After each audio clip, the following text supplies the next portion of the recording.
Assalamualaikum warahmatullahi wabarakatuh. Nama saya Siti Rahma Fauziah dari Prodi PGSD kelas A1 dengan NIM 210601669. Saya di sini akan menjelaskan tentang statistika. Apa sih itu statistika? Statistika dan statistik. Apa sih bedanya? Statistika adalah cabang ilmu matematika terapan yang terdiri dari teori dan metode mengenai bagaimana cara mengumpulkan, mengukur, mengklarifikasi, menghitung, menjelaskan, mensistematis, menganalisis, dan menafsirkan data yang diperoleh secara sistematis. Lalu selanjutnya apa sih itu statistik? Statistik adalah satu pengetahuan yang berhubungan dengan metode pengumpulan data, pengolahan data, analisisnya, dan juga penarikan kesimpulan dengan berdasarkan kumpulan data serta penganalisaan yang dilaksanakan. Lalu, apa sih itu data? Data menurut Kamus Besar Bahasa Indonesia, data adalah keterangan yang benar dan nyata. Data adalah bentuk jamak dari datum. Datum sendiri diartikan sebagai keterangan atau informasi yang diperoleh dari suatu pengamatan. Sedangkan data adalah segala keterangan atau informasi yang dapat memberikan gambaran tentang suatu keadaan. Tujuan untuk pengumpulan data adalah 1. Untuk memperoleh gambaran suatu keadaan, 2. Untuk dasar pengambilan keputusan. Selanjutnya, macam-macam data. Yang pertama ada mean atau nilai rata-rata dari sebuah data. Yang kedua ada modus, adalah nilai dari suatu data yang paling sering keluar atau paling sering muncul. Yang ketiga ada median, nilai tengah dari data yang sudah diurut. Lalu selanjutnya ada jenis-jenis penyajian data.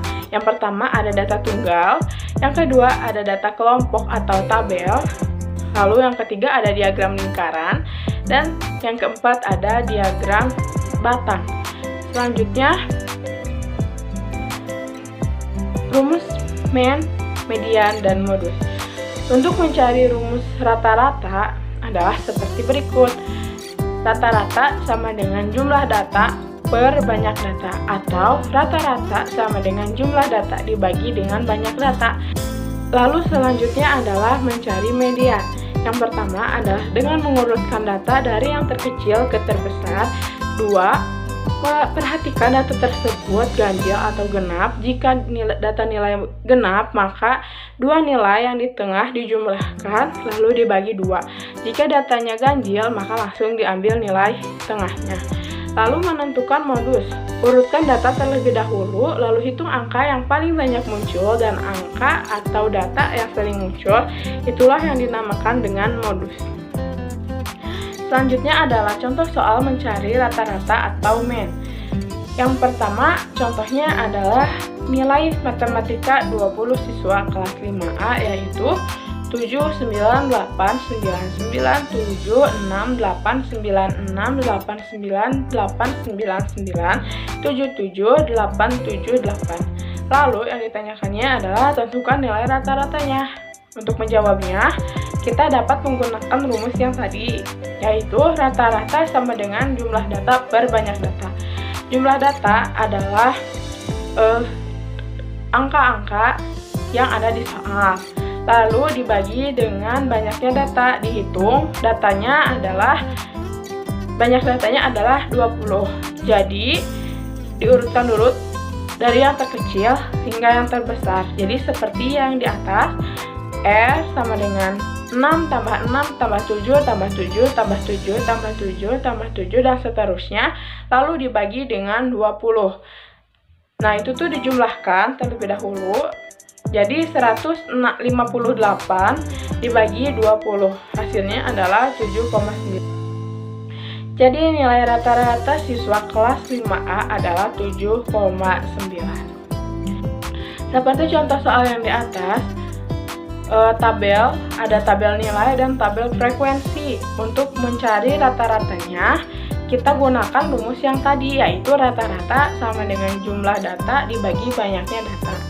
Untuk mencari jumlah datanya, yang pertama dilakukan adalah nilai dan frekuensi itu dikalikan. Seperti contoh di atas, Jadi 5 kali 5 tambah 6 kali 8 ditambah 7 kali 12 ditambah 8 kali 14 ditambah 9 kali 6 per banyak data. Banyak data dapat dilihat dari jumlah frekuensi, yaitu 45. Lalu untuk mengoperasikannya, pertama kalikan dulu 5 kali 5, 25 ditambah 6 kali 8 sama dengan 48 ditambah 7 kali 12 sama dengan 84 ditambah 8 kali 14 sama dengan 112 ditambah 9 kali 6 sama dengan 54 dibagi 45. X sama dengan jumlah dari keseluruhan jumlah data, yaitu 323 dibagi 45. Hasilnya adalah 7,18. Selanjutnya adalah menghitung median. Median adalah angka tengah pada suatu data. Contohnya adalah data nilai pada kelas 5A adalah 8, 7, 6, 6, 7, 8, 9, 7, 8, 9. Berapa median dari data tersebut? Untuk menghitung data genap, jadi dihitung dulu datanya ganjil atau genap. Ternyata di sini adalah genap. Jadi langkah-langkahnya adalah diurutkan terlebih dahulu dari nilai terkecil hingga terbesar, yaitu angka 6, 6, 7, 7, 7, 8, 8, 8, 9, 9. Lalu jumlahkan dua nilai tengah dan dibagi 2. Jadi nilai tengahnya adalah 7 sama 8. Jadi 7 ditambah 8 sama dengan 15 dibagi 2. Jadi 15 per 2 hasilnya adalah 7,5. Jadi median dari data tersebut adalah 7,5. Selanjutnya cara mencari modus. Modus adalah nilai yang paling sering muncul. Contoh soalnya adalah 2, 3, 2, 3, 5, 4, 4, 6, 3, 5, 7, 8, 7, 8, 1, 9, 2, 3, 2, 2. Modus dari data tersebut adalah, untuk mencarinya, terlebih dahulu kita urutkan dari nilai terkecil hingga terbesar, lalu hitung berapa banyak angka yang paling sering muncul. Seperti di samping, 1 sama dengan nilai 1 banyaknya 1. Dan nilai yang paling banyak ternyata ada pada angka 2, yaitu sebanyak 5. Jadi angka yang paling banyak adalah angka 2. Jadi modus dari data tersebut adalah angka 2. Dalam data terdapat diagram. Yang pertama, saya akan menjelaskan tentang pengertian diagram batang. Diagram batang adalah satu cara penyajian data dalam bentuk batang atau persegi panjang. Panjang pendeknya batang dalam diagram batang ditentukan oleh jumlah nilai dari data yang ada. Contoh soal mencari rata-rata menggunakan diagram batang. Contoh soalnya adalah dari diagram di atas, kita bisa tahu banyaknya pengunjung wisata dalam 6 hari. Hitunglah nilai rata-rata pengunjung per hari dari diagram tersebut. Untuk menjawabnya, sama seperti rumus untuk mencari rata-rata, yaitu nilai rata-rata sama dengan jumlah data per banyak data. Banyak datanya di sini kita lihat ada 630 ditambah 730 ditambah 772 ditambah 510 ditambah 850 ditambah 630 dijumlahkan seluruhnya hasilnya jadi 4122. Jumlah datanya adalah 6, yaitu dihitung dari banyaknya batang. Lalu dengan memakai rumus seperti yang tadi, jadi 4122 dibagi 6, hasilnya 687. Jadi nilai rata-rata pengunjung pameran setiap harinya yaitu 687 orang. Selanjutnya adalah penyajian data diagram batang. Berikut ini adalah data berat badan siswa kelas 4, yaitu 29, 30, 28, 31, 30, 29, 27, 29, 31, 30, 28, 27, 29, 28, 30, 28, 27, 29, 31, dan 28. Bagaimana bentuk penyajian data berat badan siswa kelas 4 dalam diagram batang?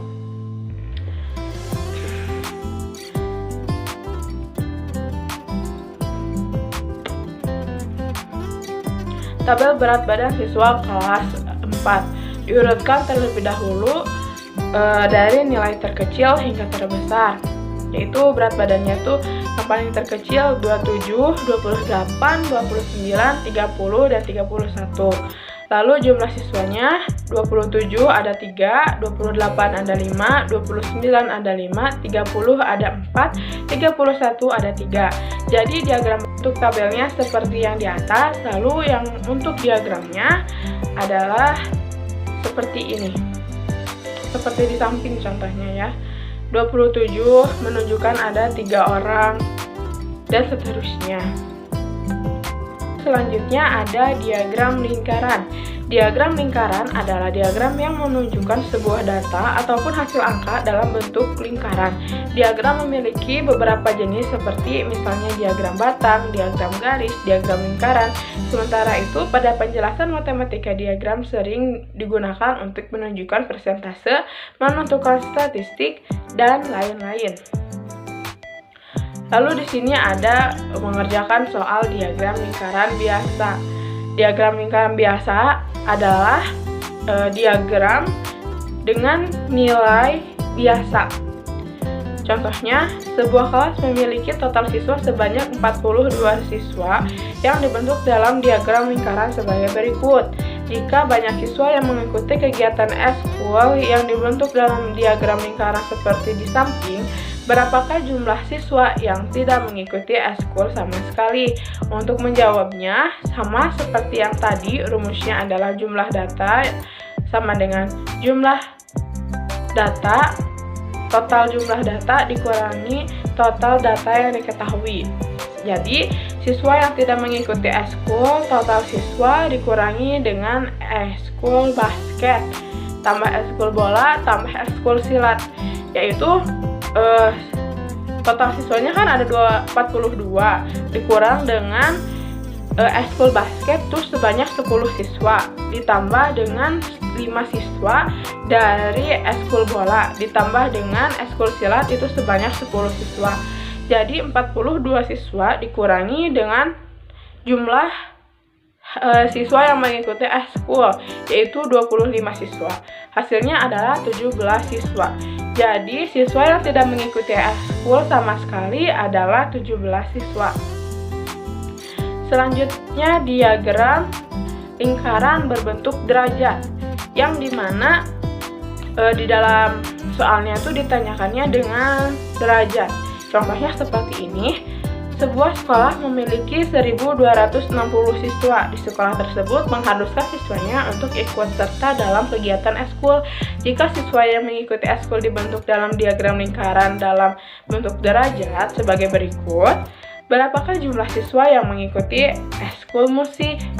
Untuk menjawab soalnya, yaitu eskul musik adalah eskul yang belum diketahui berapa banyak derajatnya, dikurangi dengan 360 derajat. 360 derajat adalah keseluruhan dari lingkaran, dikurangi dengan eskul basket ditambah eskul bola ditambah eskul silat. Jadi 360 derajat dikurangi 130 ditambah 100 derajat ditambah 80 derajat. Jadi 360 dikurangi 310 derajat, hasilnya adalah 50 derajat. Jumlah siswa eskul sama dengan derajat eskul musik per 360 derajat dikali total siswa. Jadi 50 derajat per 360 derajat dikali 1.260 siswa. Jadi cara pengerjaannya 50 per 360 dikali 1.260. Jadi 50 dikali 1.260 hasilnya adalah 63.000 dibagi 3.600. Jadi hasilnya 175 siswa. Jadi jumlah siswa yang mengikuti eskul musik sebanyak 175 siswa. Selanjutnya adalah diagram lingkaran dengan bentuk persen. diagram lingkaran dengan bentuk persen adalah dengan angkanya menggunakan persen dalam lingkarannya. Jadi contohnya seperti ini. Diketahui total barang yang dijual pedagang baju adalah 300 buah. Jika baju yang dijual dibentuk dalam diagram lingkaran sebagai berikut, carilah berapa baju anak yang dijual pedagang baju tersebut. Jawab, persen baju anak sama dengan 100% dikurangi baju yang persentasenya diketahui, yaitu baju remaja tambah baju dewasa. Jadi 100% dikurangi 40% ditambah 38%. Jadi 100% dikurangi 80. Jadi 100% dikurangi 78%. Hasilnya adalah 22%. Jumlah baju anak, karena kita belum mengetahui jumlah baju untuk mengetahui jumlah baju anaknya sama dihitungnya, jadi jumlah baju anak sama dengan persen baju anak dibagi 100% dikali total baju, yaitu persen baju anaknya kan tadi 22%. Jadi 22% dibagi 100% dikali 300 buah. Jadi 22 dikali 300 hasilnya 6.600 dibagi 100 hasilnya adalah 66 buah. Jadi jumlah baju anak yang dijual pedagang baju adalah adalah 66 buah. Mungkin sekian penjelasan dari saya. Mohon maaf bila ada kata-kata yang kurang tepat atau penjelasan yang kurang dimengerti. Mohon maaf. Wassalamualaikum warahmatullahi wabarakatuh.